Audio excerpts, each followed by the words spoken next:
Falcon, Paladin, and Somicron. Falcon hates puns and thinks that they're all wrong. One's American and one is an Aussie. Talking about StarCraft 2 and the esports scene. Hello, and welcome to the Void Falcon Paladin. Oh, Sir Somicron, hello. It is good to be in the Black Void today. It is a nice void. It is a steady 65 degrees Fahrenheit. There's a little bit of a breeze. The humidity is not too much. It's great. That sounds lovely. It is. Let me look it up so I can be accurate. 31 degrees Celsius, which is of course 88 Fahrenheit, but it's like 75% humidity. Right. So it feels worse. You live too close to the ocean, Somicron. This is the problem. Yeah. The sea is a big body of water, and that's where humidity comes from. Yeah. Yeah. I'm Sad. aware. I'm aware. Not much and I you can hate do it. about it, I suppose. Yeah. Anywho, yeah, I mean, kind of balmy today. It was like 61 degrees heading home. Mm-hmm. It was real nice. Sun was out. I don't know. I say this every year, right? It snows, and then in the month of March, which is coming up soon, everyone's like, spring is here. Hooray. The birds are out. The trees are budding, and then we get slammed with a 2-day snowstorm. Right. But this winter's been super weird. So I don't know if I'm expecting that, which would be, if it shows up, then I would be very surprised. So maybe that's what's going to happen. We'll see. Yeah. I'm telling you, I'm counting down to the end of summer. I'm like so over it, so ready for it to just be not 33. I'm so ready for it to not be 25 at 2 o'clock in the morning. Yes. Also sounds wonderful for it to not get to 40 degrees plus ever again. For at least a little while. Yeah. For some time. Yeah. For sometimes. Yeah. My former housemate and I are considering taking a trip to Japan later this year. And he's like, well, you know more about Japan than I do. You should book it. And I'm like, okay, if we wait till like early next year, we can go for cherry blossom season. But that's also like, I think it's end of March or like start of April. So it's like starting to warm up there. And I'm like, I don't want to give up an Australian winter for a Japanese summer, because it is also surrounded by the ocean and is terribly hot and humid. Yeah. Do they get 40 degrees Celsius days out there? I don't know that they get that hot. I mean, I could look it up. Somebody should. Average summer temperature, Tokyo.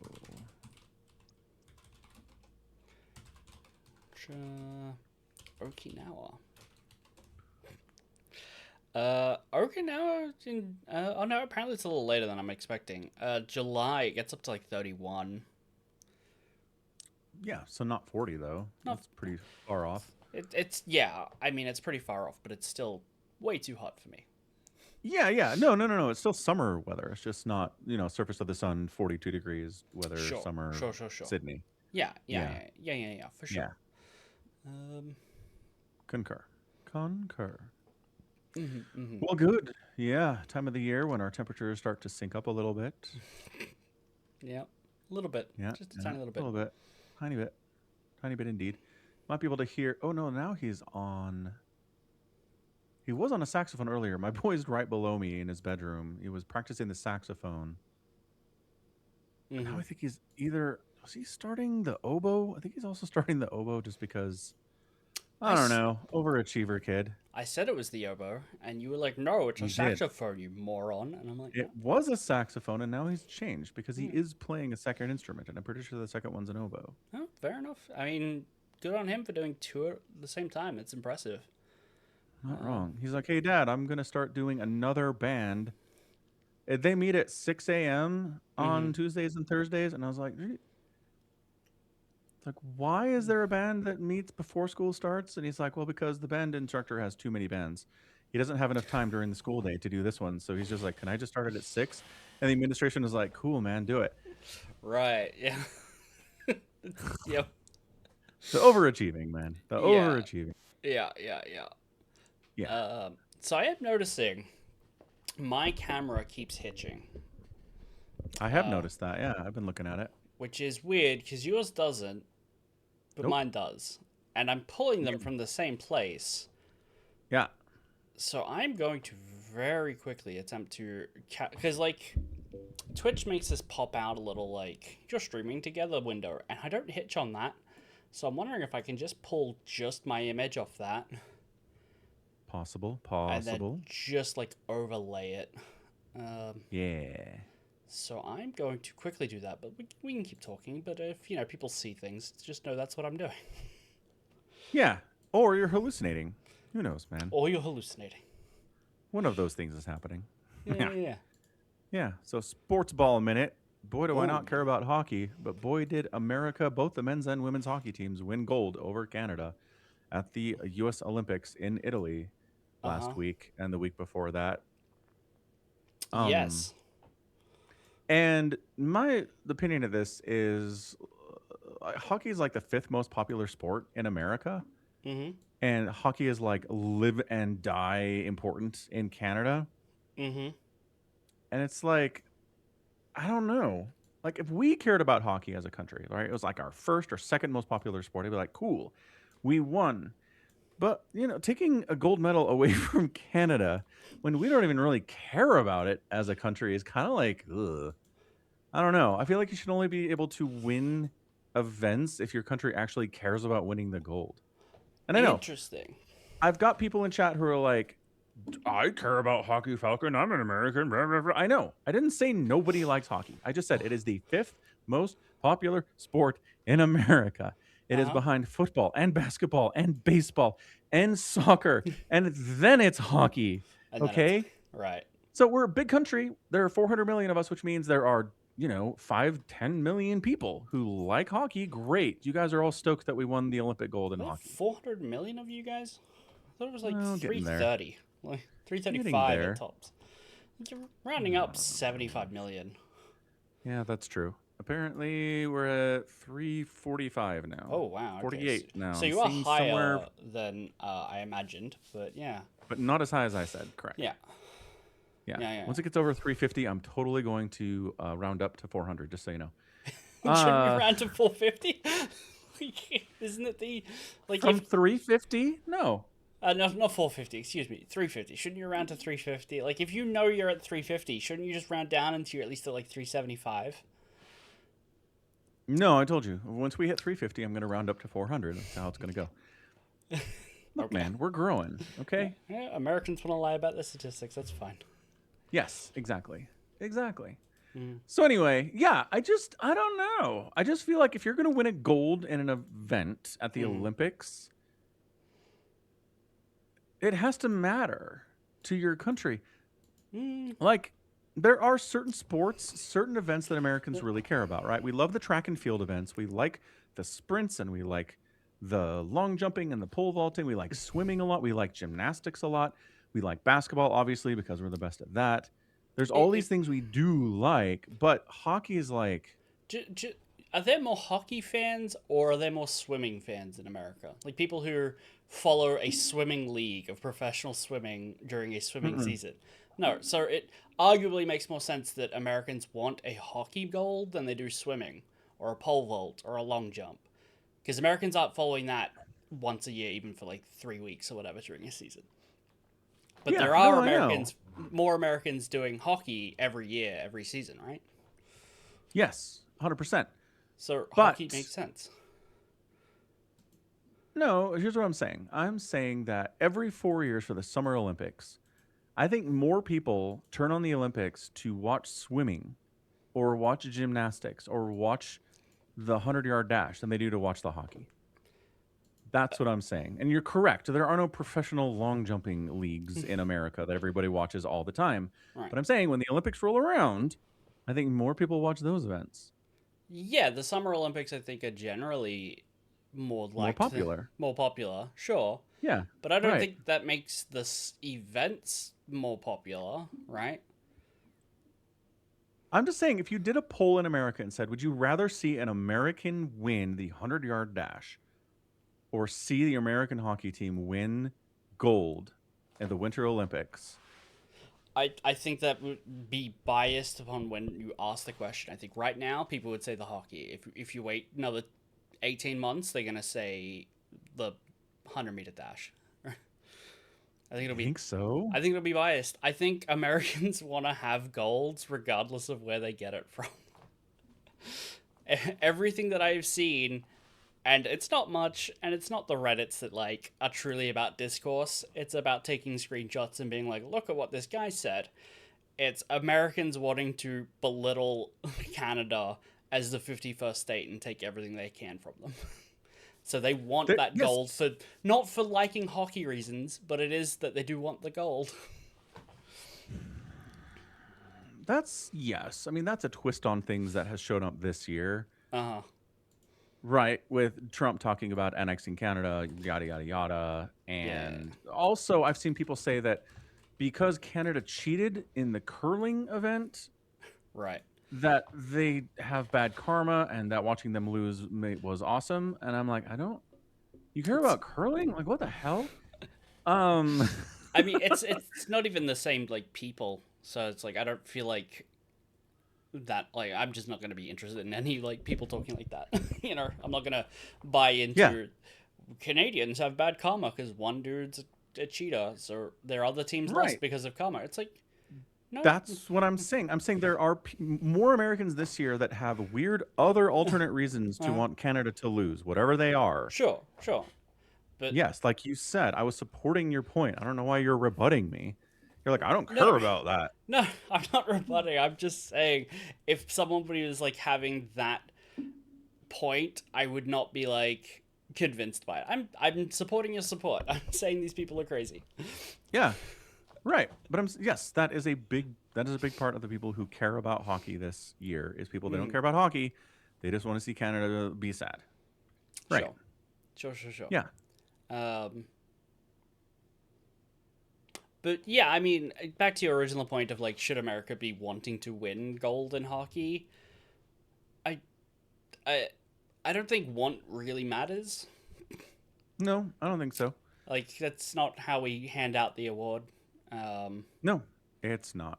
It's not. I'm just saying, from my personal feelings Uh-huh. and my opinions, which nobody else needs to share, I just feel like Canada should get it because they want it more. As a country, every Canadian's like, hell yeah, we're in the Olympics, we're in the gold medal match, let's go. And 20% of America was like, hell yeah, we're in the Olympics, we're in the gold medal match, let's go. It's just, I don't know, let them have it, man. All they care about is hockey up there. We have all these other things that can make us happy. They don't care if they win the snowboarding gold. They don't care if they win the downhill ski. Like, that's not their thing. It's the hockey. So That's all. 20% of America, like that number, 20%. Yeah. That's more than the population of Canada. So still more people. Uh-huh. Okay. I don't know why you think I didn't know that, but No, yes, you are right. I'm just wondering, like you say they want it more, but you have numbers on your side. Doesn't that matter? Do you understand what percentages are? We're going to condescend to each other. Let's do that. Yeah, I understand what percentages are, but I'm trying to understand your point. Like they want it more. Yeah. But do they? If there are as a 10 country, yes. as a country, Yes. Americans want it more because there are more Americans. Doesn't that? No. Percentages. If there's a group of 10 people and they all love chocolate ice cream, and then there's a group of 100 people and 20 of those people want chocolate ice cream, which group wants chocolate ice cream more? The group where everybody does. No. Well, I mean, which group wants chocolate ice cream more, right? Yeah. If you had a limited amount of chocolate ice cream to go around, and you could only pick one group, giving it to the 20 people would make more people happy. Yeah. Right. From a utilitarian perspective, more people are made happy by the U.S. winning the Olympic gold than Canada winning the Olympic gold. So if if we're talking about nations who want it more, we're just suggesting that Canada's desire for a gold in hockey is more valid because it's a larger portion of the whole. Yeah, because not only is it a larger portion, it is the whole portion. If it was like 20% of Americans care about hockey and 30% of Canadians care about hockey, I'd be like, screw it, we'll take it. But it's like 20% of Americans like it and 100% of Canadians like it. It's a huge disparity. Okay. Yeah. Again, my opinion. Yeah. If you want to go utilitarian and say more people are made happy by No. America winning the gold, fine. I mean, that's I'm trying to like understand it, but it just doesn't make sense to me because it's like we don't the medal. It's irrelevant about who wants it more, right? Yeah. Like, Yeah. I'm not saying that they should give it to the country who wants it more. well, no, you did. Not Yeah. legitimately, like that's how the rule should be set, but you said we should let them have it because they want it more. That's give it to the people who want it more because they want it more. Yeah, I guess that's phrasing poorly. I just think if they were to win, I just think that's a better outcome in my opinion, just because they want it more. It's just like to reverse it, how about this? The Olympic gold in basketball, right?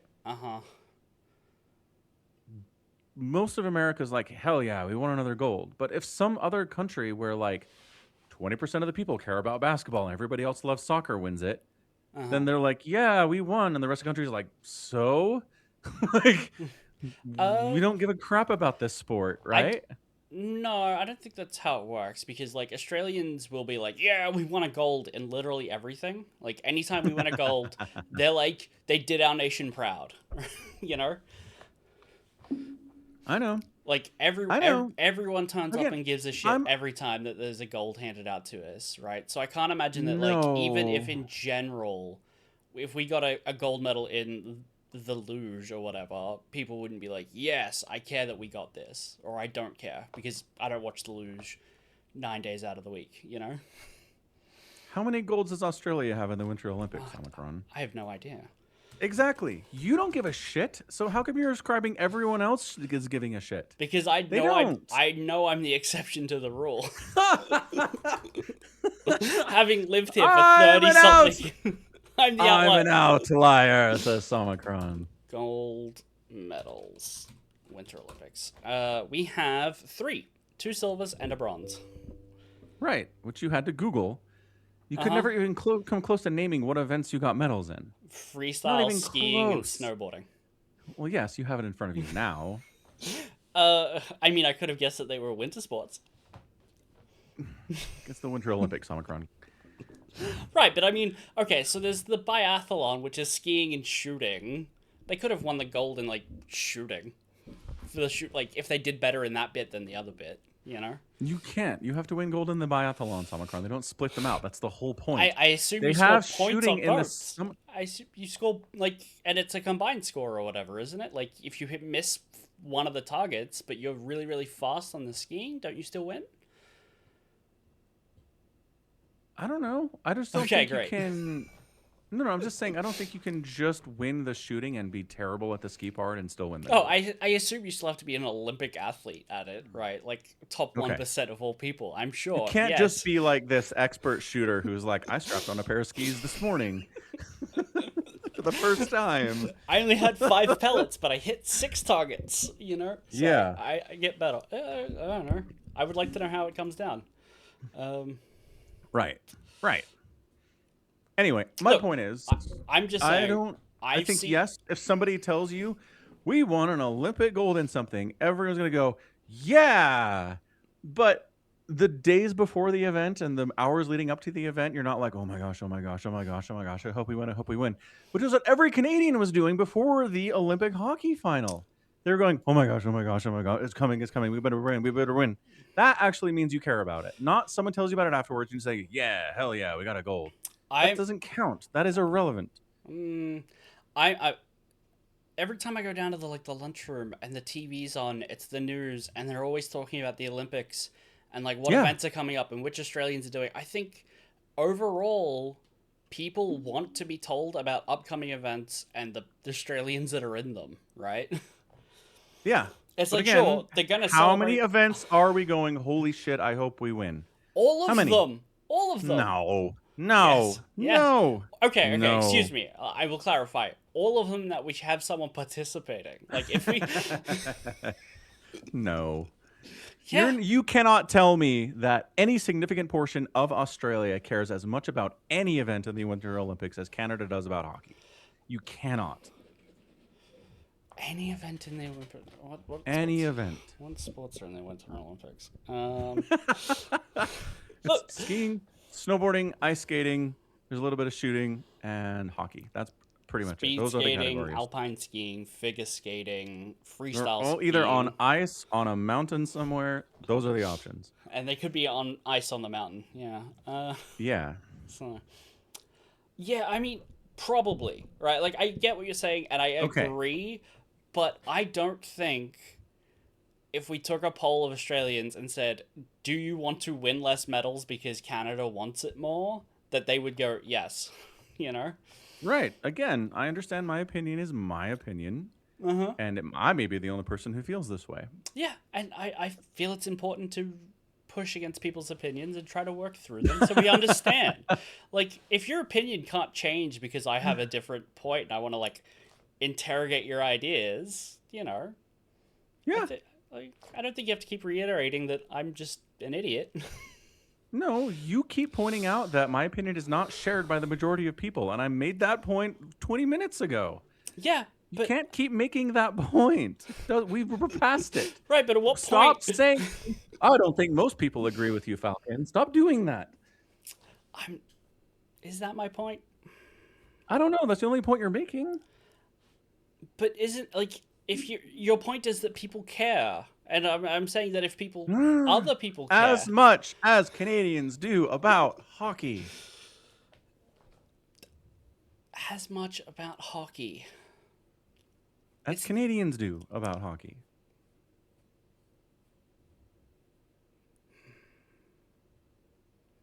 Okay, let's move on.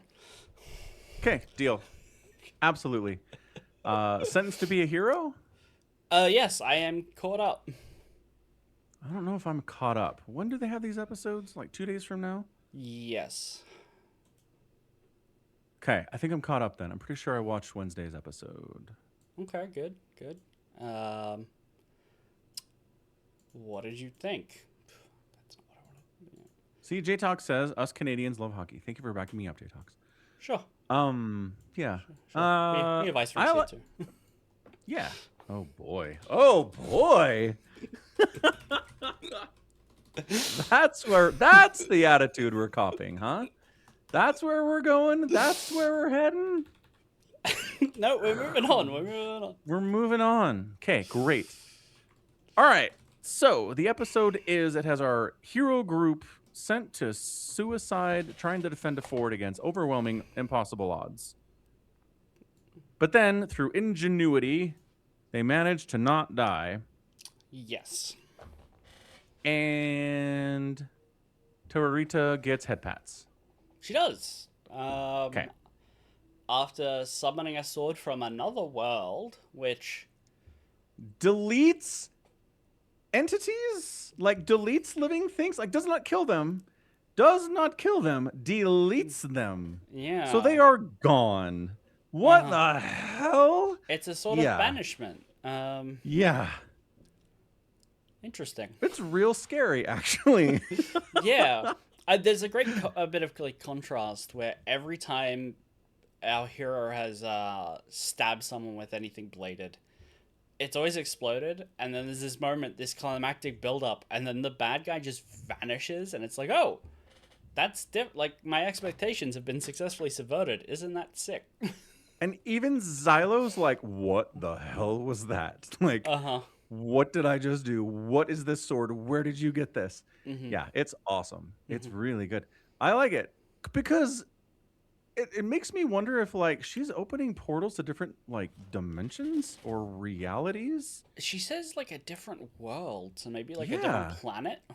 Because initially I thought it was just like, I don't know, you make swords out of nothing, you summon them out of thin air, Divine they magic, come down, they stab the enemies. Yeah, totally. But if she's opening portals to So like places with lots of swords and grabbing them and using them here. That's totally different. right. I feel like Yeah. this is a clue about why there's a tank in episode 2. Just Ooh, like in the right. background, it's like the goddesses are pulling weapons or like stuff from different planets, and this is not Earth, Hmm. but Earth is a planet out there, and they've pulled like swords from Earth. Obviously, we don't have holy magic swords, so there must be other planets, but they pulled tanks. Tanks. Yeah. Like there's a goddess out there who can grab tanks and like submarines and like rocket launcher assemblies and stuff from Yeah, other places and bring it here. yeah. Yeah. It's fun. I think it's a much more interesting idea than just like we're just summoning things out of thin air. Mm, mm, Because that's yeah. totally what I thought it was. I totally thought that was just we're making swords out of nothing. We have divine power at the end. I thought it was materialization. Like, Yes. there's a ton of different shows that'll like do something similar. There's a show airing at the moment. Hold on, I've got it pinned here somewhere. I can tell you what it's called because I occasionally stop in to check.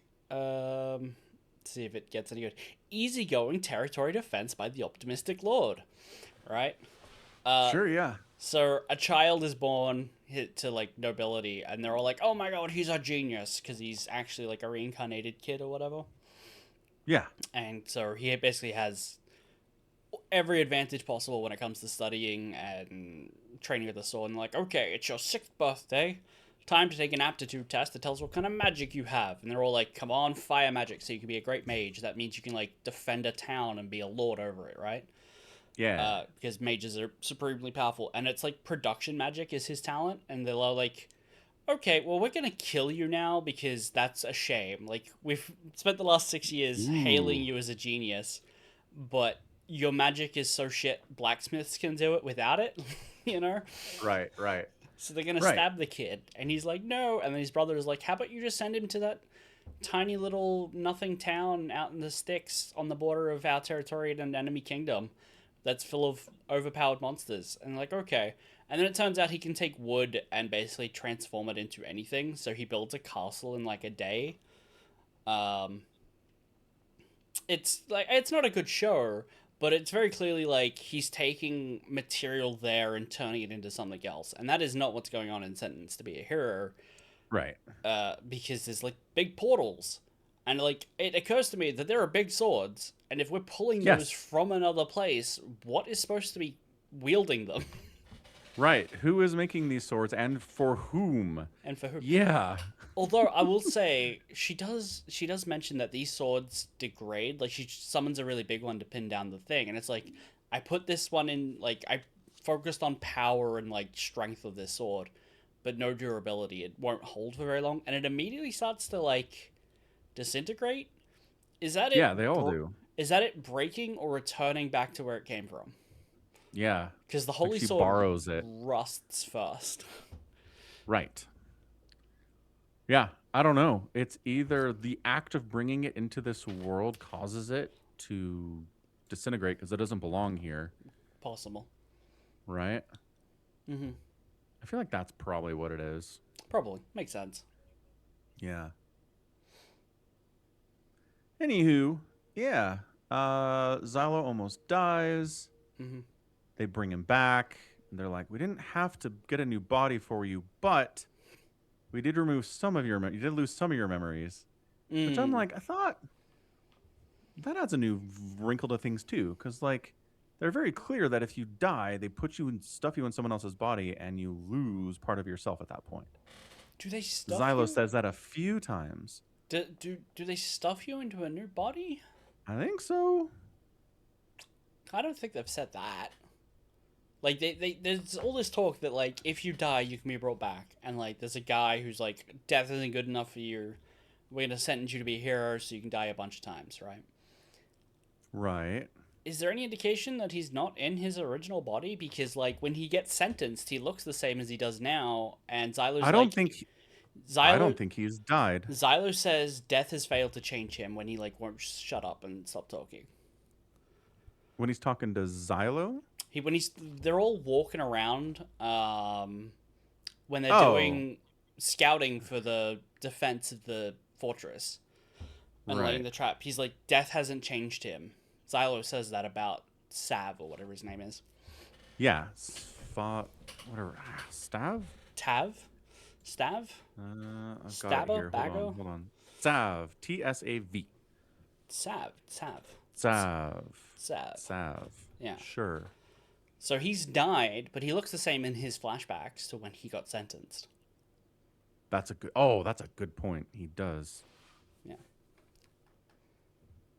Okay, so it's just reincarnation into your existing dead body, which they patch up. And then it removes part of you. Yeah, like it's just like Dondarrion in Game of Thrones. You come back, but your soul doesn't quite make it. You know. Right. Yeah. Okay, fair enough. Right. So anyway, what was the point I was making? Nothing. We're just exploring the world. Yeah. Well, no. So Xylo gets impaled basically during the final fight, and then he wakes up in a hospital bed. He gets a tooth through his spine and is surprisingly mobile. Yes, really is. I was worried about him, and he seemed pretty okay for a while. I really thought they were going to kill him because, we know he can come back, so we know it's not the end, but we're going to have to deal with the consequences of, him losing a part of himself and what that's like.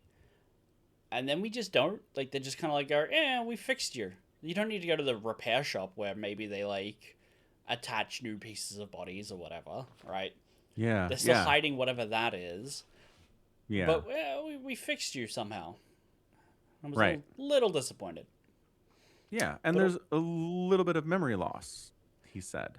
Yeah, but we don't know which memories. No. Or why. Right, we don't know which memories. Uh-huh. But it's such a touching moment when Terrorita shows up and she's like, "Look, man, you don't have to give me head pats. You don't have to tell me I'm awesome. But if you forget who I am, I'm going to be fucking pissed." I was like, "Oh, that's so nice. That's wonderful." She's all crying. Aw. Oh, she likes him. She likes him. And then he didn't forget who she was. And she gets head pats. It's like the best day ever for her. Yeah. I know. Which answered the question, is Xylo withholding head pats for some major reason, or he just doesn't want to get attached? I think he just doesn't want to get attached. I think he just didn't want to get attached, and now it's over. Yeah. He's attached. Yeah. Yeah. Yeah. I think that's pretty much exactly what it is. I was just thinking, them being like, hey, you're going to have some memory loss, but obviously they can't know which memories he lost because it's his mind, right? Right. Not telling us puts us in Xylo's position where it's like, you can't remember something you don't remember, right? How can you work out which memories you've forgotten, you know? Totally. So we can't know it either. Right. And then they give us, they threaten a day off, a chill episode. And then they're just like, no, we're going to use Terrorita as bait to kill some dudes, you know? Right. It was almost, the start of that fight almost felt like they were just afraid to have any downtime in the show for any, meaningful length of time. I'm like, okay, we are getting attacked by, the world's worst assassins in the street. Yeah, we have downtime, though. There's a whole episode where basically they hang out in a fort and, eat ice cream and talk about stuff and plan things, right? Yeah, I suppose. Yeah, that's a good point. I can't imagine they're afraid of it, but maybe they just didn't want any here. Yeah. But it's also only been 2 episodes since that, you know? Yeah. And so maybe they just didn't want to have downtime immediately. They threaten a shopping episode, and then I'm like, no, wrap it up quickly. Yeah. So, I mean, give your characters a break. Let them chat and learn about each other. Yeah. I mean, developing character is an important thing to do in your story all the time. Especially when, Xylo's fiance is a very interesting plot beat that I did not see coming. And then they're like, we're going to have 1 2-minute conversation with her, and then she's going to leave. You know? Gotta develop that later. We're saving it. We could have had some of it now. Yeah. No. Especially, I mean, that's she can get a pardon. especially A pardon?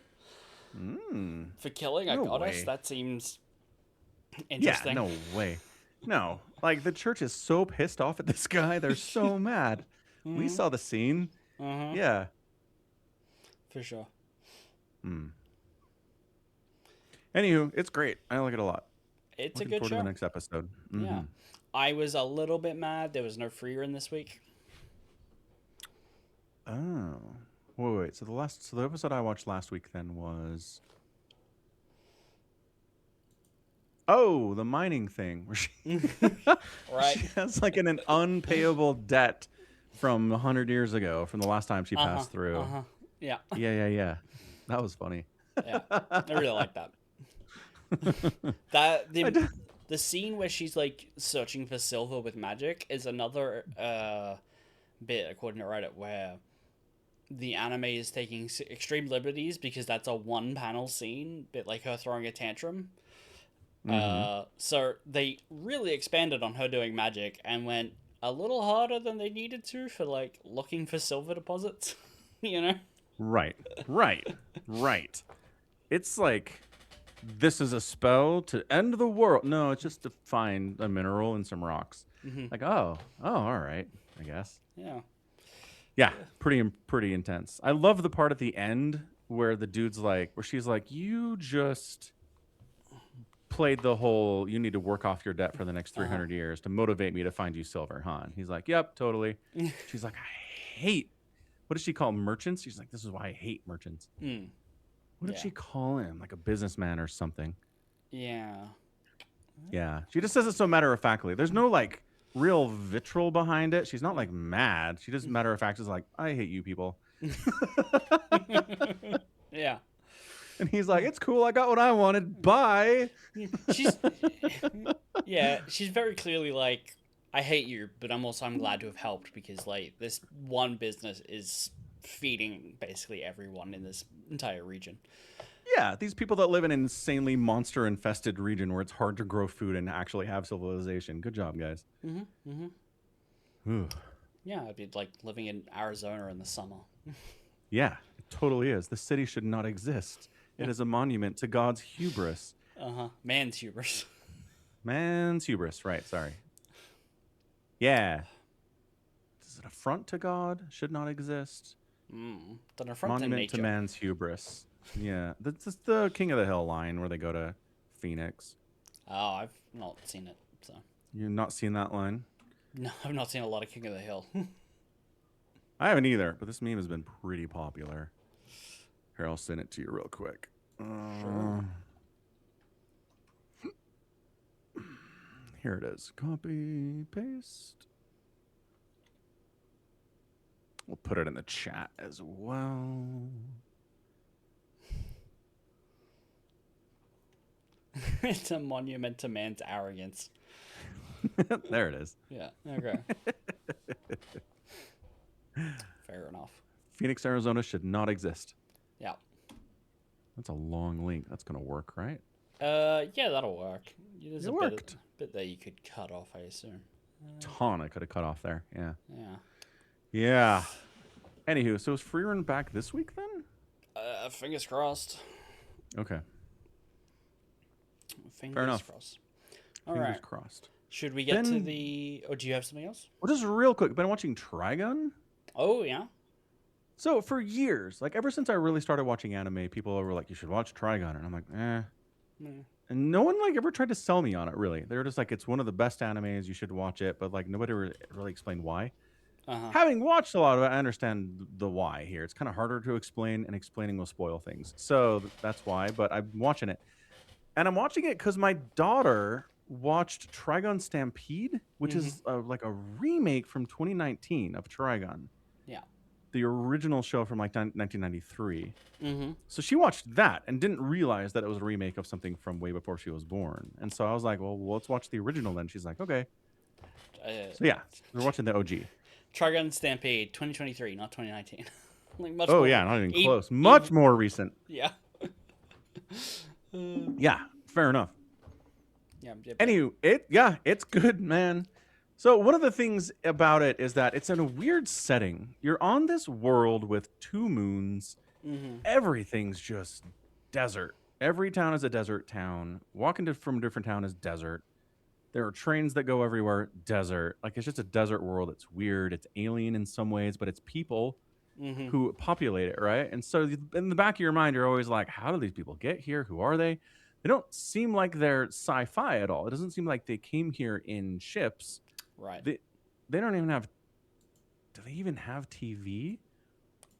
Don't I'm not know. even sure they have TV, right? So that's how technologically unadvanced they are. Mm-hmm. Anyway, so it got to the point where the show explains what's going on, and it's like, wow, all right, this is a great idea. Anywho, Trigun, recommended. It's good stuff. That's the point. Fair enough. Can't argue Yeah. with that. No, can't at all. I watched a bit of Trigon when I was like 14, probably. Mhm. Do not remember much of it, but I remember it being good. I remember it being fun. Good. Did I talk about on the pod about the similarities to Cowboy Bebop? Yes. Yeah. Yeah. And I looked it up, and Trigun was first, which kind of blows my mind. Mm-hmm. Yeah. Although I think Cowboy Bebop does the things that Trigun does better. Probably. Like, there's a lot of similarities in characters and tone, Mm-hmm. and the mixture of kind of comedy and like super dark drama that Trigun does that I think Cowboy Bebop does better. So I mean I think that's why it's more popular than Trigun is. Although Trigun is still well remembered, obviously. Trigon is still very well beloved. Mm-hmm. But it's hard to beat Cowboy But it's Bebop. not Bebop. Yeah. Yeah, right. Yeah. So Yeah. I'm just reminded of Ruby, the very mid Rooster Teeth anime that they made. Yeah. 9 seasons of. But H Oh Bumper my Guy's video on like the first 3 seasons talks about how the writers wanted to pay homage to basically every anime they'd ever seen, and instead of writing their own show, you ended up getting like a hodgepodge of like all the shows they've seen. Like a lot of scenes are just like knockoffs of other shows, and the very opening scene is a knockoff from from Cowboy Bebop. Yeah, right. Yeah. I mean, hey, if you're gonna rip off anime, might as well start with Bebop, honestly. Might as well. Yeah. Yeah.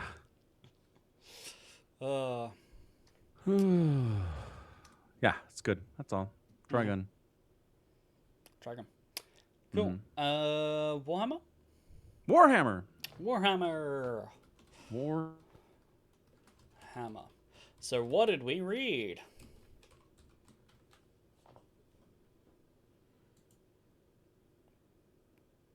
Do you knock your cable loose? Can't hear you.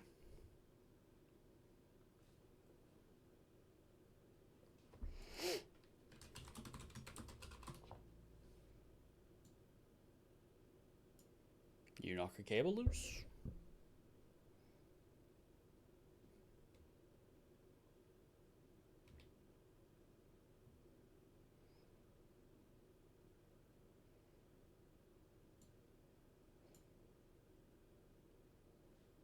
Technical difficulties, people.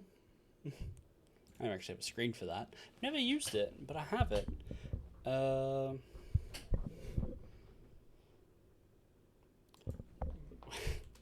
Not using Discord.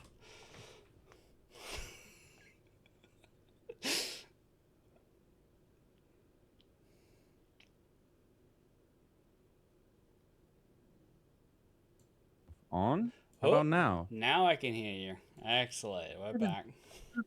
Turn it back on to come back. All right. Cool, I guess. You're lame. Anyway, what I was saying was, is there a name for this book, or is it just book 1 in the Fabius Bile Omnibus? Oh no, this is. I'm gonna look it up. It's Primogenitor. It's called Primogenitor. Yeah. Yeah. But we are reading the Omnibus, which is 3 books and 3 short stories. So I figured one of each in every episode. I don't know if you finished the first short story. I bought it to read it. It's 17 pages long, so I assume you smashed that. Did not, actually. Really? Okay, that's fine. We'll talk about it next week. We can, yeah. Yeah. Anyway, we read Primogenitor. We did. I liked it a lot. I think it's great. I like Fabius Bile as a character. I like that so much of his story here and so much of his life is people being like, Fabius, you're a smart guy. You should work for me. And him being like, fuck no. Like all the time. Everybody wants Fabius to work for them. And he's like, I do my own thing. Thank you very much. I have my own plans for the future of humanity. And you don't. I'm the only person with a vision for it. And if you try to do what I'm trying to do, you'd screw it up. So I think it's really interesting the parallels over the last couple books we've read, which is we just finished Valador, which has silverized Tayak slowly turning to crystal, and in this book we have Fabius being like, I need to get into the room where C is turned into crystal. I thought it was just like a weird technically it's just a coincidence and it's meaningless in the grand universe of all things. But I did read this book and go, hey, I've seen that. I know that that's a thing that they do. That's not just invented for this book.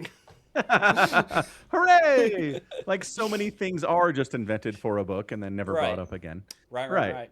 And the secondly is, did Fabius Bile feel like Belisarius Cawl from The Great Work, where he's a genius scientist wandering around doing whatever the fuck he wants, has a vision for humanity, and is the only person who can do it? Yes. Very similar dudes, for sure.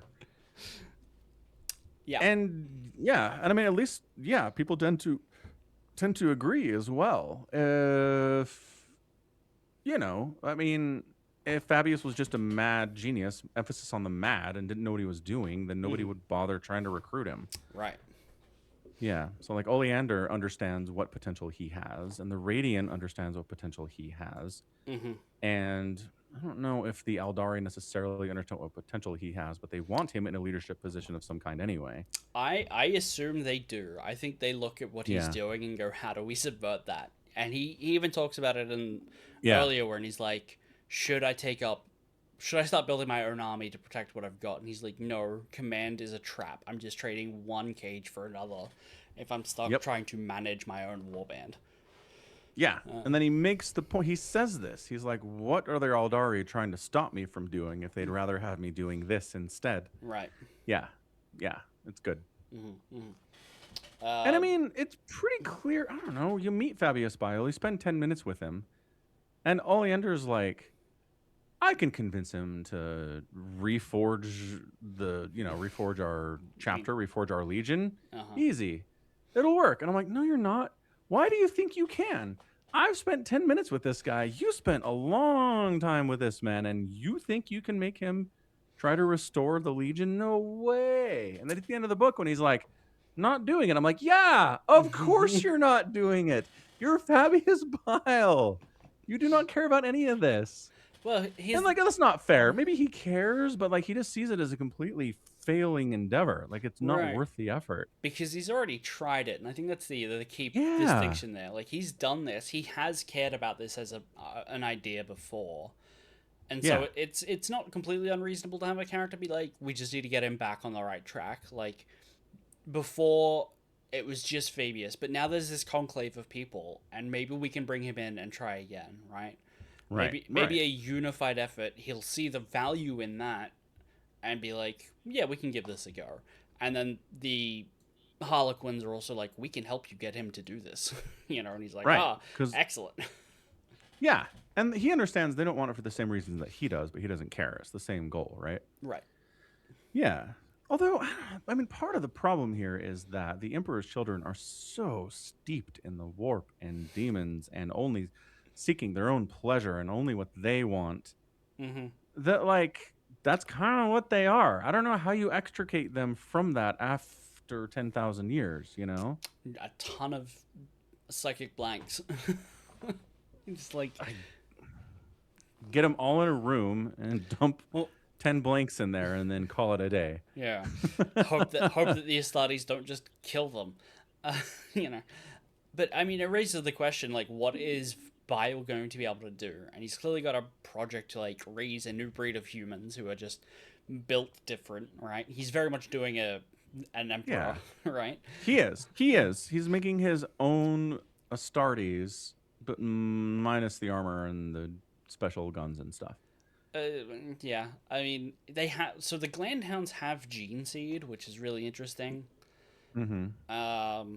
But the Glandhounds aren't like, and the Vatborn are two different things, and it's not clear which one of those is really meant to be the successors or inheritors of his that he's like building.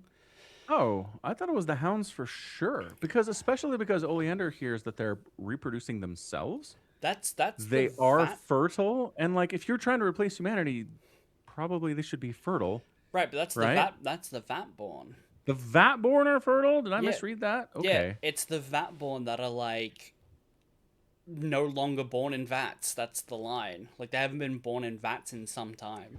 Well, but everybody's born in vats. The Glant weren't the hounds born in vats too? Yeah, probably, but they're not called the Vatborn, right? When Oleander is on Yeah. his way back to see Fabius for the first time, he like starts to kill a bunch of Vatborn because like they dared to try and touch my armor, right? Yeah. Those are Yeah. Vatborn, not Glandhounds. The Glandhounds meet up with him pretty soon after that, though. Yes, but I think there's a distinction in species here. But Okay. I'm not sure which one he actually considers to be his new men. You know.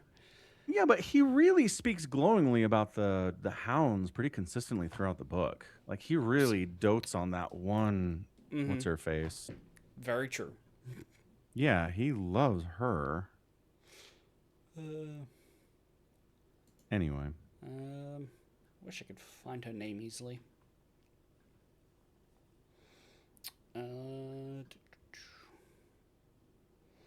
it's not an easy name. Is the problem? Right, Igori. Yeah, Igori. Yeah. Yeah, because she's there the whole time. She's hanging out with him. She goes on the adventure with him. She saves him kind of at the end. Like Mm-hmm. he just likes her a lot. So I figured that she was the future. I don't. He doesn't treat her Yeah. like she's I not I'm related to I'm his going plans. I'm going to assume she's the future. She's a Glandhound, but she's Yeah. not like maybe she was not Vatborn. She's not part of like the class of people that are considered Vatborn. Okay. Um, Interesting. because the Vatborn aren't Vatborn, so maybe the Glandhounds aren't. But the Glandhounds have Gene Seed, and so there's a kind of like implication that that's still experimentation and implantation. So the argument would be that the hounds are humans that have been taken and augmented, Yeah, but maybe less the grown base. in a vat from nothing. Right, but what if like the human standard template that they're taking from is the Vatborn, which Yeah. are no longer strictly human like the Emperor wanted, you know? Yeah. Yeah. I don't know. Anyway, that's his plan. Yeah. But I mean, he doesn't like specifically get into it, but is his plan just like to make humanity stronger and faster and more durable so they can withstand the terrors of the galaxy? Like, is that his okay. whole plan? That seems like it, yeah. Okay. I mean, it's a fine plan, but I don't know that it's like grand and wondrous and holy smokes, only this guy can pull this off. You know? Right. Again, it gives Belisarius Cole vibes where he's like, I'm the only one who can do this. I'm the only one who can make the Space Marines better. Which Yeah. they're both just doing like the Emperor, which is like, I have a plan. My plan is to make some really powerful dudes, and hopefully that'll be enough. You know? Yeah. Again, the plan is humans are weak and frail. If we make them bigger and stronger, then we'll have a better chance of surviving out there in the night. Yep. Yeah. Okay. I mean, it might be enough if the Eldari are worried about him doing it. But the Aldari want the humans to stick around. They don't want the humans to go extinct. Right, They're the but barrier. I mean, to a degree, right? But also, humans aren't going extinct as they are now. If humanity can get its shit together or has people that are capable of surviving, suddenly humanity becomes a bigger threat than they are a boon to the Eldari. Say that again? Like, imagine if Fabius Bile's plan works so well that his new humans are not only so populous that, like, they can, in sheer numbers, be manipulated for the Eldari's benefit like they are now, but are able to drive back enough of the terrors of the night that they then are able to coordinate and turn on the Eldari as well. Ah. I mean, they're fighting the Eldari whenever they find them anyway. Like, let's be real. It wouldn't change much. Not always, but Wow. you as a rogue trader have an Eldari on your crew. Yeah, and I'm murdering her friends all the time. Yeah, but you don't have to. It's a choice. Don't. That's the point. No. Again, my point. I didn't say all humans all the time are always trying to kill the Eldari. I feel but like humanity. You did. I feel like you did. There's always someone in the human race trying to kill Eldari. Friggin' the Radiant is like, I've been trying to kill this craft world for centuries. Every time I get close, they run away. Like, he really wants to murder Eldari constantly. That guy alone counts, right? I mean, he wants to kill the Eldari because Slanesh has promised him apotheosis. Like, yeah. They even very distinctly say that, like, once he achieves that, whether or not he actually kills the rest of the craft world is up for debate. He might just piss off, you know? Right, and that's true. He doesn't care about it for the sake of killing Eldari. Although he does like eating soul stones. It's pretty awesome, apparently. Yeah, apparently it's the sweet vibe. Yeah. I mean, at the same time, though, the Imperium hates the Xenos. I just think there are enough regiments out there, Space Marines, Imperial Guard alike, who see the Eldari and does open fire, man. Like, it's not a good... The relations between Eldari and humans are not good now. And yes, if they pushed back Chaos and kind of squeezed it enough that they had more free time, they'd probably kill the Eldari more often, you're right. But I'm just saying it's not great at the moment. That's all. Yeah, that's true. I mean, I think the big issue is not enough people know the difference between an Eldari and a Drukhari. And they're like, they're like pointy ears, and they're just like, are they the spiky ones or they're not spiky ones? Who cares? Shoot them. They might be the spiky ones. Because I feel... Yeah, but also the Xenos must die. The Creed does not say unless they're nice aliens. Well, here's the thing. We read Belisari's Call, and the guy who was trying to, like, dominate his mind at the end of the book was using ground-up Xenos as rejuvenate treatment, right? But yes, it was illegal to hunt the Xenos. The Emperor was like, they're peaceful, let them live. That's true. So, but that was in 30K. By the time we hit 40K, I'm not sure that's happening at all anymore, right? I mean, probably not. But there are enough Inquisitors who recognize and understand the value of allying themselves with the Eldari. Yeah, absolutely. Against official state policy, yes. Yeah, but they might be able to change that over time if they were able to be like, we don't have so many threats anymore. Yes. Yes. I do like Bile has like some thoughts throughout the book, just scientific thinkings, that like the Eldari's longevity is a self-defense mechanism, that whenever they're threatened, they just pick up and leave and wait a couple millennia until the problem goes away, and then they move back. I like it. Yeah, it's just elves. It's if you live a very, very, very, very, very long time, how do you approach life? And yeah, you can just pick up and avoid a problem for long enough for the problem to go away by itself. That's not a bad answer. Not a bad answer. Yeah. Yeah, so it's good. I like it. I like the characters. I like Oleander. I liked the Radiant was fun. I just like how polite everybody is for the most part in this book as they're threatening each other's lives, and like, if you betray me, I'll gut you, is being said constantly. Right.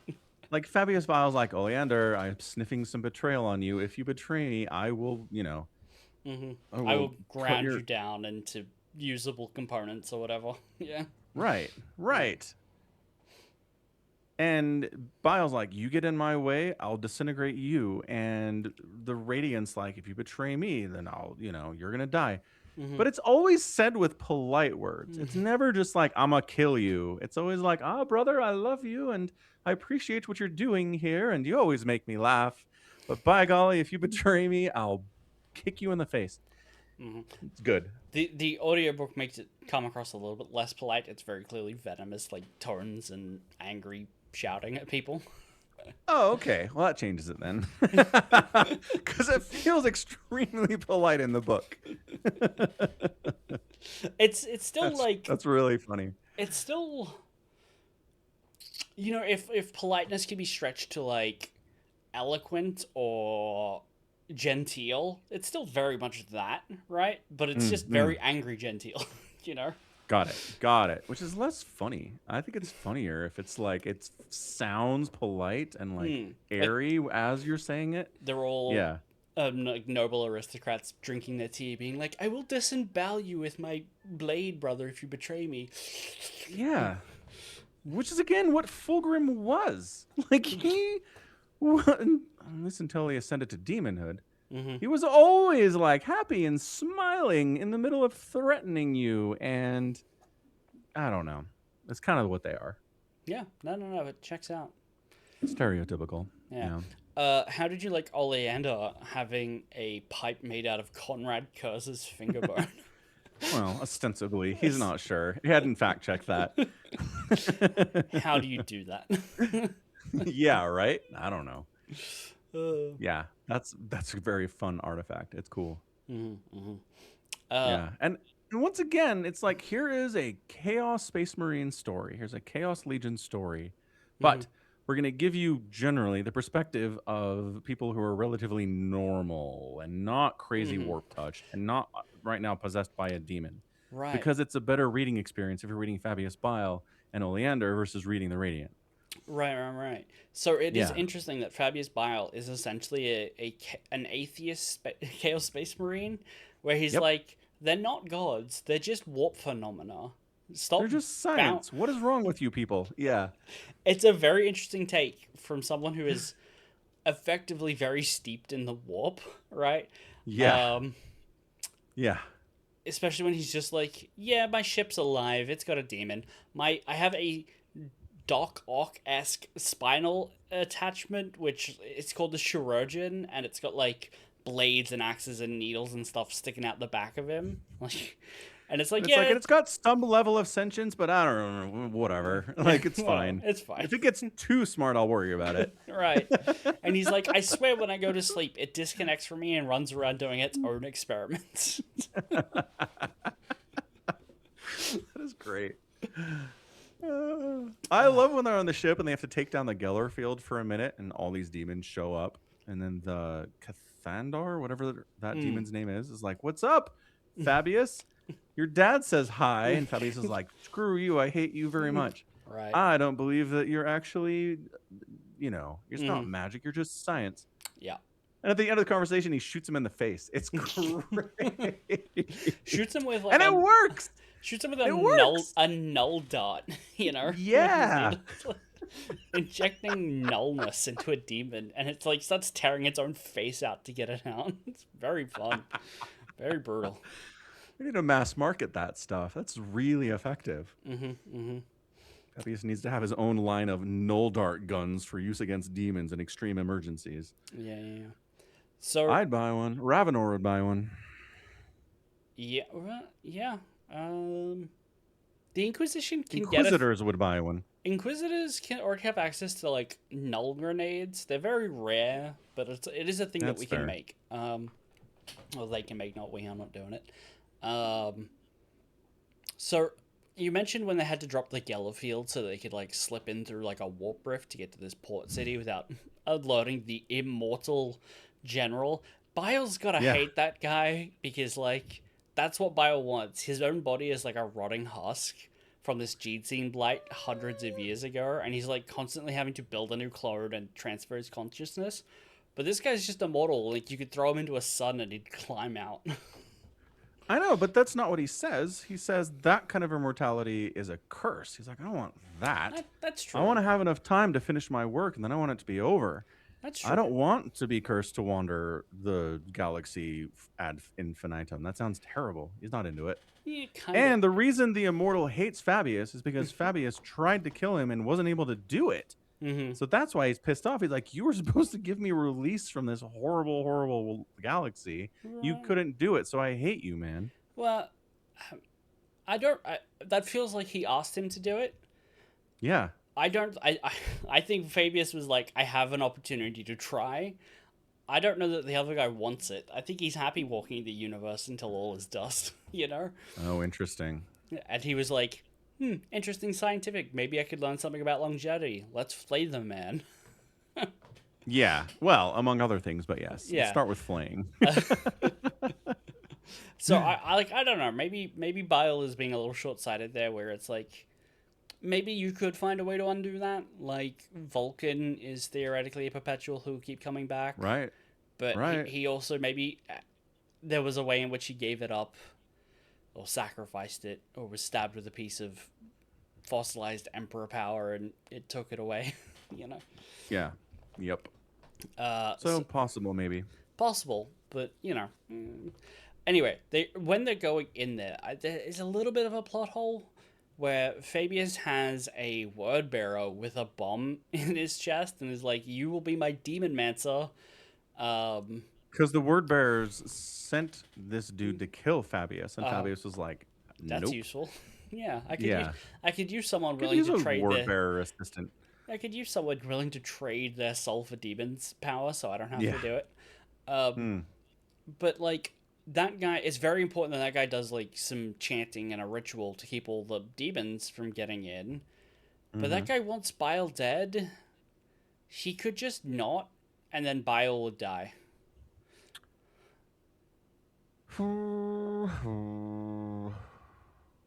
Like I get that he wants to live, so he's going to. But I Yeah. really feel like he's at the point where he's tried to cut out his own bomb from the inside of his chest. He like just idly works on it in downtime. Right, but if you're doing like open chest surgery on yourself, there's an element of like, I know I could die, but the risk is worth it. Guaranteeing to kill Fabius Bile, which is your mission, I feel like the word bearer would be down for just like not Yeah. not keeping demons out of the ship. I think yes. I think especially the word bearer who showed up day one to kill Fabius is that guy. Uh-huh. But I mean, how much Stockholm syndrome is this guy experiencing over the last decades, centuries? How long has it been? I mean, maybe, but he does explicitly later be like, if I didn't have this bomb in my chest, I would unleash all my demons against you right now. Bluster. Maybe. I don't know. Maybe. I don't know. I mean, yes. If he truly just does want Bile dead, then sure. He should have just let the demons overrun the ship. And it is a plot hole. But I don't know. I can... Because the way he acts... He's somewhere between resigned to his new life as Fabius's pet and, like, accepting of it. I think he's really on that journey. Maybe. I don't know. Maybe. I don't know. Good character, though. Yeah, he's neat. He's neat. Yeah, just collects demons in his little bottles and Pokemon throws them at people. It's great. Bulbasaur, I choose you. Who's that Pokemon? It's the keeper of secrets. That's funny. Good. Yeah, just good. I really enjoyed it. It was very fun. Oh, did you get the sense that his clones are getting worse with each repetition? They are. Yeah, he talks very much about like generational loss. Like he's cloning from his clones, and they're getting worse and worse. Yeah. Yeah. Which is how that generally works, right? It's not just because Fabius... Well, he's got the Emperor's Children's curse, right? Right. So when the Emperor's before they found Fulgrim, there was like a phage or like a plague or whatever unleashed along in the gene seed vaults, and the Emperor's children were nearly wiped out.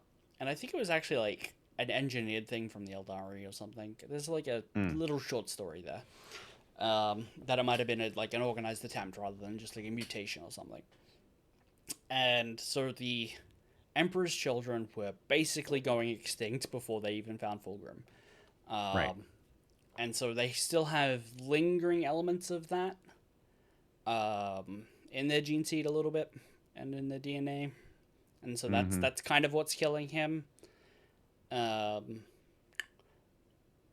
Yeah. So you take someone who's perfectly healthy and go clone, clone, clone, clone, clone, clone, clone. It goes better for that person than for It still goes Fabius. bad. It still goes Yeah. bad. But But it's it goes worse because of the Emperor's Children problems. Probably, yeah. Okay. That's fair. Because like Astartes is meant to be like functionally immortal as well, right? Uh-huh. So he shouldn't need to do the cloning in the first place, and that's why. Right. Yeah.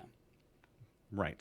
Also, I find it interesting that your soul goes with you when you clone. No. So It- Bile talks about having to move his consciousness to a new body, and sometimes that Yeah. involves a brain transplant. Right. But typically clones do not get their souls. Like they're considered like cloning is a way to produce blanks. Yeah, I get that. But then when he meets Cathandar, when the Geller field goes down, Cathandar's like, I cannot wait until your soul is sent screaming into the warp. Uh-huh. And you can understand all this stuff you thought wasn't real is real. Yeah. So that means he still has his soul, but he's Right. clone of a clone of a clone of a clone. Right. Yeah, I should tell you, he's like transferring his consciousness and soul, right? Like he's manually doing that. That's like So an it's just in your brain? maybe No, he's that's what I'm curious about. Like, has he scienced up the soul? He's like, the soul is contained entirely within the spleen. As long as you transfer the spleen, you're good. so Right? in the Siege of Terror. There's the monster, like the really old man who used to be like a geneticist who was like creating horrors and stuff. Yeah. Basilius Foe, I believe his name is. He's like, I'm going to invent a bomb for the Emperor that'll kill all Space Marines, right? And the custodians Right. are like, thanks, I'll hang on to this. But he's like, oh crap, I don't think this could work because of the soul, right? They point out to him Right. that because of the soul and the way chaos corrupts the soul, that this might not work on them.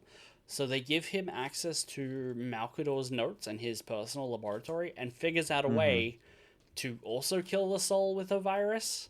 So Right. I'm just saying this precedent that, yeah, maybe he has figured out materially how to transfer the soul, and it's stalled in the testicles or whatever. You know? Yeah. Wherever they keep the Force in Star Wars, you know? Right. Right. Okay. That's interesting. So if you don't know how to transfer your soul, you're going to leave it behind in your dead body when you clone. Even if you take your brain. Unless it's in the brain, I guess. Unless it's in the brain. Like, that's... Yeah. I'm thinking about it. I don't know that I've read any books that have clones where there are no... The clones don't have souls. Because, also, one, how would you tell? Well, meet a demon, see if the demon's like, hey, you still have your soul. Can't wait till it goes to the warp. That's one way. Sure. But, like, the Ecclesiarchy says that psychic blanks, nulls, don't have souls. Like, the Scissor Sounds don't have souls. And are they being overly dramatic or poetic, right? Because Probably. in the Dan Abnett Inquisitor cycle, Beckwin's clone, who is the protagonist of the later 3 books, third one coming out hopefully this year. Apparently it's been written for ages and they're just like waiting. I'm like, fuck you, Games Workshop. Just really. But anyway, Beckwin is a pariah and a clone. Right. But at no point do we think that she feels soulless in the book. Right. So maybe just cloning has So- souls. Is there just not an answer to this? Oh, Is there absolutely We've not. not No. established what the soul is, or how it is transferred in an event of cloning. Yeah, maybe Whatever the writer wants. maybe this Beckwin how it works. has the original Beckwin's brain. I don't know. Yeah, maybe. She would notice the surgery scars. And she'd also have all the other Beckwin's memories, and she doesn't. That wouldn't account for the other Beckwin she meets at the very end of the book. Spoilers. Spoilers, people. For Big time Panatta. spoilers. Yeah. Yeah. So yeah, there isn't really a strong answer, but I have just heard it in like lore videos that like cloning typically produces inferior people, sometimes without Mm. souls, sometimes it's just like cloning is imperfect. Oh, Yeah, but I mean that's just inertia, right? That's just science fiction. Ever since we started talking about the concept of cloning, uh-huh. we all collectively agreed that cloning degrades. The act of cloning is a Right, degradation from the original. How much varies, but right. there's always a degradation. Nobody It, ever does a cloning system that gets a perfect 100% genetically pure clone of the person.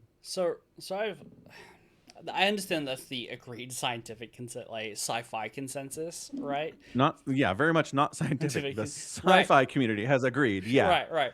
Because I'm just gonna bring up yeah, bananas, right? Bananas yeah. are all one clone of a banana, right? Right. And when I say cloning in science fiction, I mean people, Right. because Well, yes, I mean, if you know, bananas have DNA, like, yeah, and it's just as it. I shouldn't talk out my butt, but I'm pretty confident that banana DNA is complex. yeah. Is Yes, it's a banana living thing. is an autocomplete? Is banana DNA similar to humans? Ah, Um, There's a huge scientific article.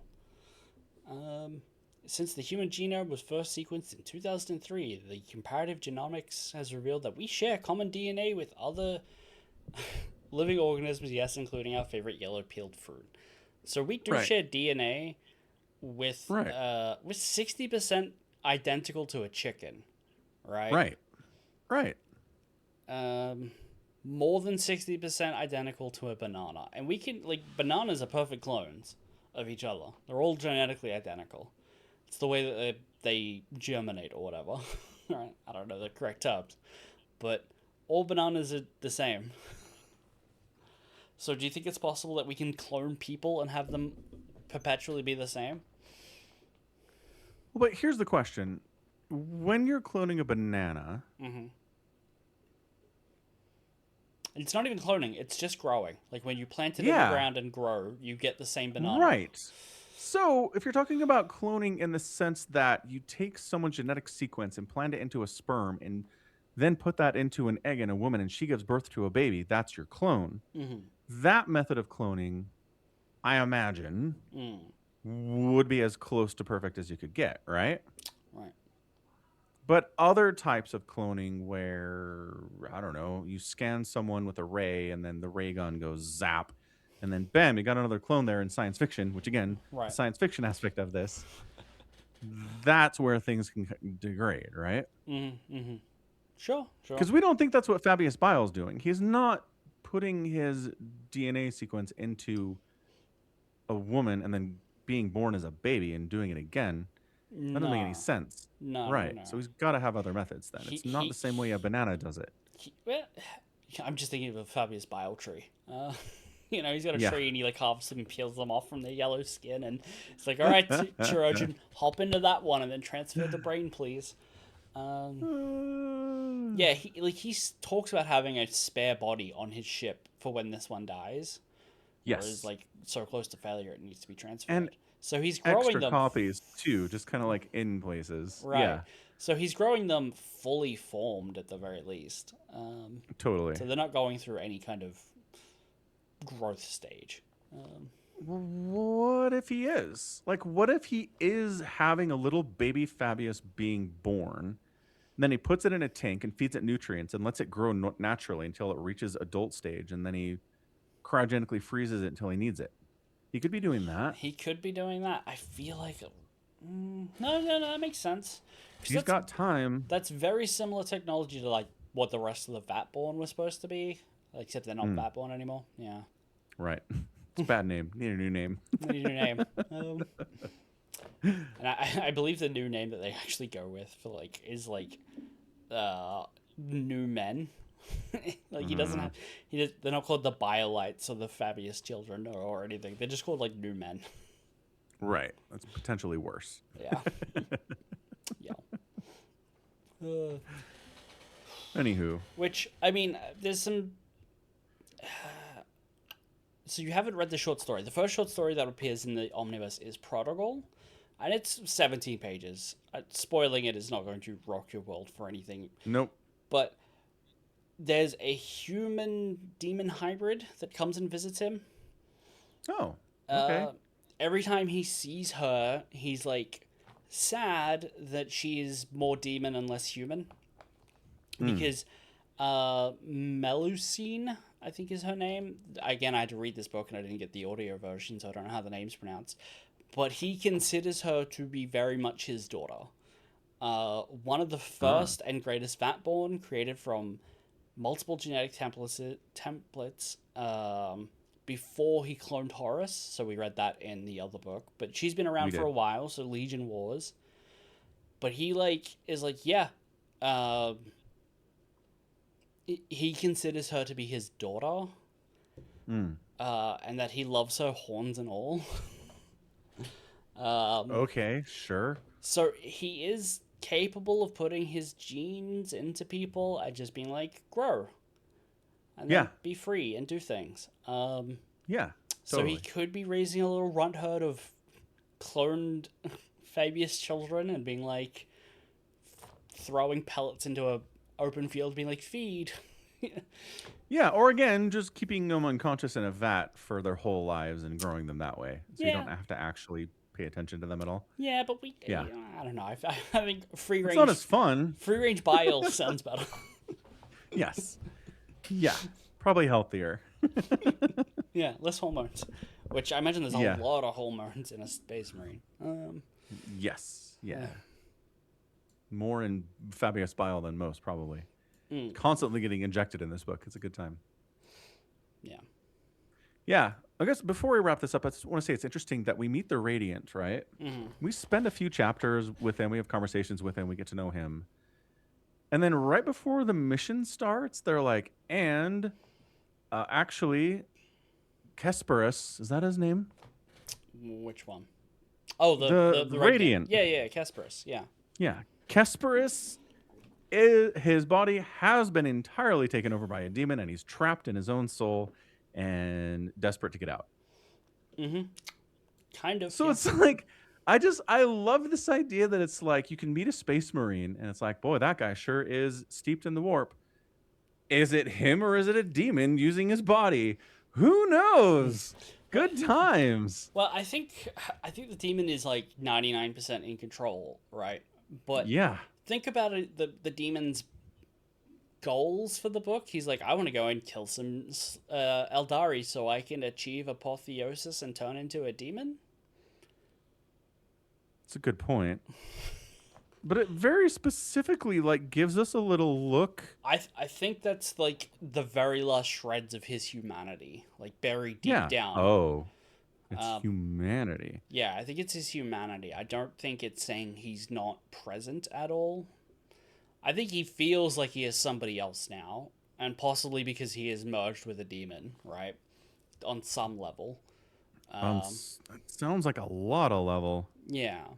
Well, I mean, I don't know. Fabius talks about how a lot of the demons are just like bestial things and not capable of much thought. He doesn't consider them being capable of any thought because they're not real. They're phantasms and phenomena of the warp, as he would call it. Yeah. So maybe he's steeped in the warp because he's bonded a lesser demon, right? And not one that's like, I am in control and talking and thinking. How do you spell Kesperus? No idea. Just no idea. Search for Radiant King in his gentle repose. Oh, okay. Is gentle, or is it joyful repose? Excuse me. Kasperus, Kasperos.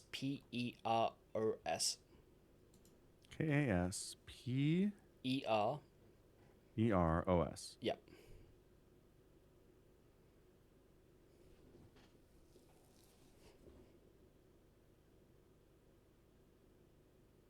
Where is it?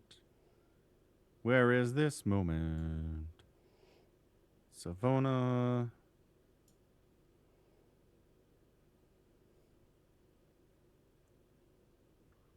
This is the best part of the podcast right here. Where we look up and find things you should have highlighted and saved, which I can't even do because I've got the audiobook. Actually, I can take clips, but that Okay. doesn't feel useful because like I'm at work and I need to like wash my hands, pull out my phone, and then rewind 30 seconds and find it. You know, it's really hard for me to do. Not as good. Yeah, and I don't know if I can like download them as things and then just play them. That would be neat, but I don't think I could do that. We could figure it out. Maybe. Maybe.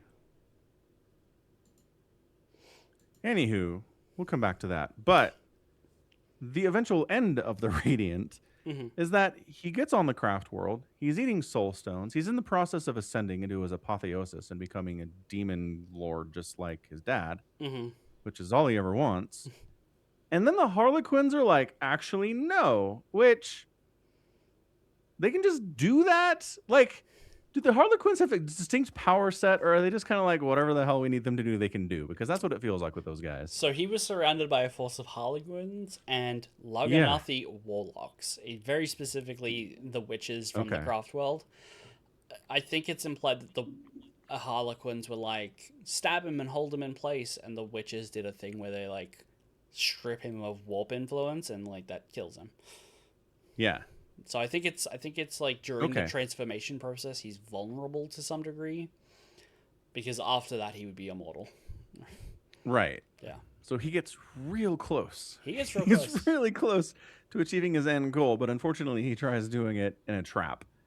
Pretty much. And ceases to exist. Yep. Poor Casperus Telma. Which everybody hears, apparently. Everybody hears his scream, and they're like, that's the end of him. Moving on. Yep. Nobody seems too broken up about it, honestly. No. They're all very used to having to like fight for their position. So, yeah. I do like the guy that Oleander, thank you. He's like, this guy thinks I'm a pushover, good for nothing, and I'm gonna keep letting him think he beats me in a sword fight, but really I'm just getting in close to like observe where his armor's weak. Yeah, so that when we actually fight, I'll beat him. Because one, he's gonna underestimate me, and two, I know where his weak spot is. Yeah. Yeah. Although part one didn't go very well because he was not underestimating him. He was taking it very seriously and almost wins a few times. Yeah. It's true. Yeah. Well, and then Oleander's like, and it turns out, yeah, your blood will clot. Your body will scar up real fast. You shouldn't bleed to death. But if there's still something in there keeping your skin open, you won't. You'll bleed to death. And I was like, you know? It's a good People point. who fight Space Marines should try this all the time. Embed them with things. No through and through. No stab pull out. Go in and stay. It's probably why the bolter is the favored weapon of Space Marines fighting Space Marines, because it goes in and then explodes, and it's like, yes, you could patch a knife wound or a stab, but you cannot patch a 3-foot crater in your chest. Right. Same principle. Yeah. Yes, you can survive smaller wounds, but if it's big enough, good luck physiology. Yeah. All right.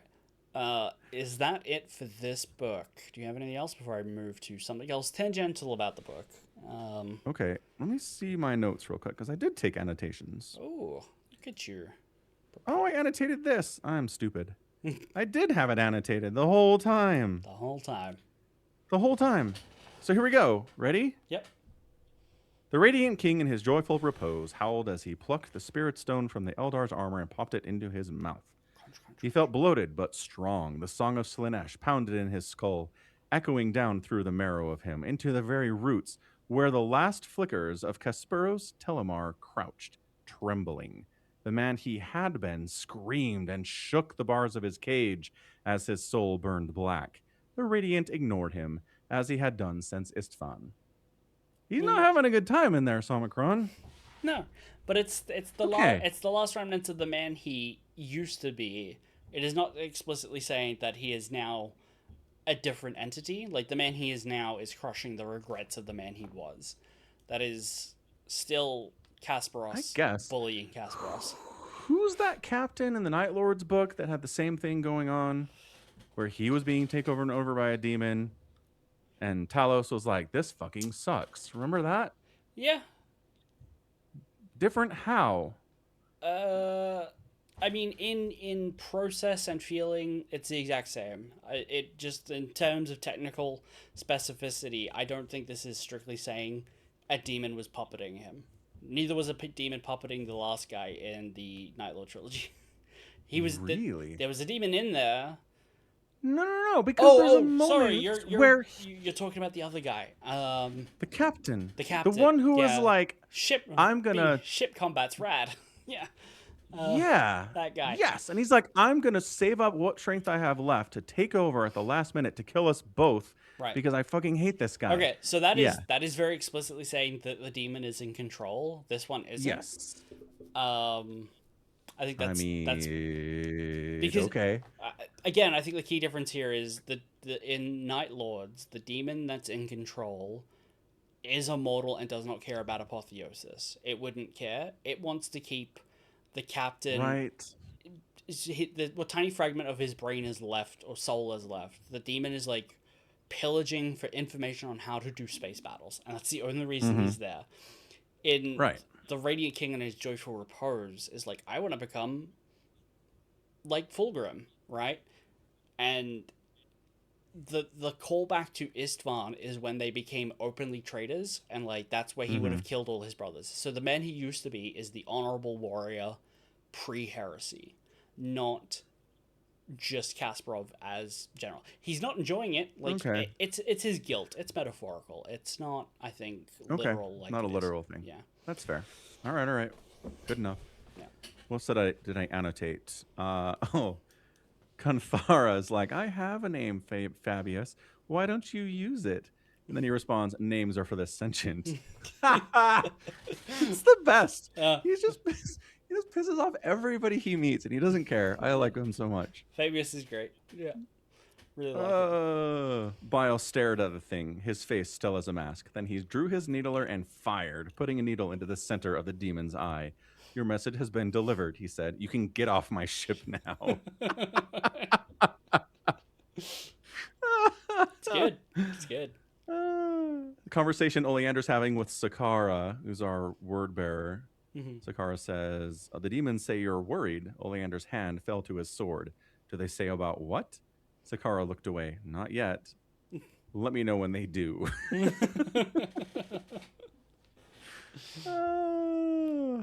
I love and then there's a moment where Sakara doesn't know who Cor Ferron is.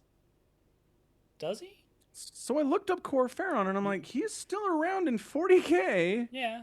Wait, which is there's a line. It said, he says, "So says Cor Ferron in his 72nd epistle. I wonder who he was." Is that the line? That's the line. What does he quote? I'll get you the whole context. Yeah. What's the quote that he's quoting? He says, "Dogma is like tough meat. It is best well chewed. So says Cor Ferron in his 72nd epistle," Sakara said. "I wonder who he was." And Oleander glanced at the gibbering spawn. "No one of any consequence," he said. Oh, wondering who he was is the chaos spawn that's in the cage. He's like, I wonder who he was. They're talking about the gibbering spawn. Yeah. Oh, I don't know why they'd care. Okay, that makes more sense. Well, yeah, I looked it up, and I'm like, Cor Ferron is around. Oh, yeah. Okay, yeah. He's got it. around. Yeah. Okay. I want to point out there's a great character, which is the the Iron Warrior. Ooh, yeah. Who doesn't talk? He just like taps his chest piece, and they're like, "Yes, I know exactly what it is you're saying." Yeah, it's Groot. I am Groot. I am Groot. Yeah. Yeah. And he's like, "Can you fix the teleport home?" And he just looks at him. He's like, "Oh yeah, shouldn't have even asked. Of course you can." Well, then he takes a strike meant for Oleander, saves him, and as he's dying, calls him brother. Yeah. That was heartwarming. Heartwarming in the Iron Warriors have souls after all. Who knew? Yeah. And we've got a world eater who's carrying around skulls and is like, "Can everyone hear that, or are my dead companions talking loudly?" Also has like kind of fixed the nails problem. Yeah. Does he There's a little have bit of a nails? reference to like him scraping his brain, right? Yeah. Like he is the most calm, reasonable world eater I've ever met in all of the books we've read in this series. Oh yeah, for sure. You forget he's a world eater because he's not like constantly amped up and needing to kill stuff. It's amazing. Uh-huh. So Yeah. like either Fabius figured something out or he figured something out or like there's a way to kind of fix this. Yeah, you Maybe somebody should tell the world eaters. I yeah. don't know. I mean, you can A tell little them all late you now. Yeah. You can tell them all you want. They're not sitting down for a surgery. Like, Somebody tell the emperor, maybe? I don't know. He looked at it and was like, well, can't do. okay, so interesting thing. Angron has done his ones were studied and replicated to give to the rest of the Legion. Yes, which is messed up. Yes. Yeah, it is implied that his ones are from the Dark Age of Technology. That when he was a little itty bitty baby and found on New Syria, they were like, "Wow, this guy's growing to be like 9 feet tall. Give him the special ones, and not the clones." And so it's possible that all of the like Space Marines have ones that could be fixed, and the Emperor was like, but couldn't fix Angron's because he just Okay. can't. Yeah. Different. Yeah. Yes. The Emperor was maybe like, I kept trying to take out all the butcher's nails in all these Space Marines, and he just kept putting them back in. Like, Stupid world eaters. Classic stuff. Anyway, good character for sure. good character. Weird character. Yeah. And then the last thing was he takes credit for inventing the Noise Marines. Says, in some sense, all Noise Marines, in some sense, descended from those first crude surgeries he'd performed at Fulgrim's behest. Mm-hmm. So I remember the fall of the Emperor's Children in the Heresy, and the book Fulgrim, probably. Yeah. yeah, that's probably it. I don't remember them being surgically changed. I remember it was more warp shenanigans. Okay. Right? So, Okay. Eidolon is someone who gets mentioned. He's not a Noise Marine, but the first kind of implantations that he gets at Fulgrim's behest is his like vocal augmenter where he can scream really loud, which is really Right. funny because Space Marines have 3 lungs and can already scream loud enough to like deafen people, so it's reinventing a piece of lore that was like already there, or maybe someone Yeah. else reinvented it and gave it to everyone. But Right. it's those kind of throat surgeries that he then gave to other Space Marines who became the Noise Marines and stuff like that. Okay. Yeah. Fair So enough. he does surgeries on like everyone in that book. Like he even talks about it. Like I did it on basically everyone in the Legion because Fulgrim was like, go for it. But you don't see a lot of it firsthand. It's just sort of implied that later on, there's the I almost want to call it the Teravangian, but that's not what it's called. It's the opera that Bekwa Kinska is like, I'm going to show you my best work, and like summons demons, and the Noise Marine come up on stage and pick up all the instruments and become the Noise Marines. In that scene, it's like the Noise Marines are just dudes who are wielding like a rad guitar, you know? Yeah. But later, they're very much like surgically implemented and modified and horrific. Yeah. Yeah, certainly. Certainly horrific. Okay. Yeah. All right. All right. Done with the book? Yes. Okay. So, there is something to address, which is Josh Reynolds, the author of this book, no longer writes for Black Library. Oh, no. Okay. They fucked him around so much he quit. Yeah, it's pretty sad that I think the last book in this was like one of the last books he wrote for Games Workshop, and I've managed to find Reddit threads where apparently on Twitter, which has now since been taken down or deleted or whatever, there are full lists that he posted of every book idea he submitted to Games Workshop that they turned down, and there's dozens, right? Like Sure. he pitched a ton of really rad sounding books, which is just sad to see. And it's not. I don't have like a point with this where I'm like, we should defend Josh Reynolds on Twitter, but he also has like there's some screenshots of old tweets that are now gone about him talking about which books made money, and him Yeah. being basically flat out told by Games Workshop, we don't think this book will make money, and then it does, and the books that they've been like, we think this will be a banger, have underperformed terribly. Sure. And so there's a bit of like him being like, what if you don't think this book will perform, why are you commissioning it being written, right, in the first place? Yeah. But there's like a lot of really cool sounding books. Like there's one here, Fabius, Bile and Co. capture a gene stealer patriarch for research purposes. Things go poorly. Right? I'd read that. I would That's awesome. I would absolutely read that. Yeah. And we're never gonna get it. At least not by Josh. Not by Josh, who is good. We like Josh. Who is very good. And like I feel like Fabius is his character. Like people have characters that you just like it's fine. I want to write them. Like imagine someone else writing like an Eisenhorn book, not Dan Abnett. That would feel weird, and I am very worried that in the future somebody else is going to be writing Bile and it will not be as good. Right. Yeah. I mean, okay. I'm going to, just to play devil's advocate a little bit, I'm not sure that Bile is a complicated character. Again, Sure. he's his own man. He has his own vision. He doesn't want to work for anyone. Mm-hmm. No. He's glib and snippy with everyone and very sarcastic. That's pretty much him. Sure. It doesn't seem that hard to write. Maybe not. Maybe not. Maybe someone else will write him and it'll be great because Black Library still has dozens of very talented authors. Yeah, I just think it's probably harder to write other characters who maybe don't have as much personality to make them interesting, right? Like Dorn. Like, who can write Dorn interestingly? Keep that guy around. We need him because I don't know who else can do that. Well, I mean, there's a bit of that now that like the Scouring is going to be a full series, and like while the Siege of Terror or the Horus Heresy was a full series in swing, you needed to keep people who were like, I write really good White Scars, you know.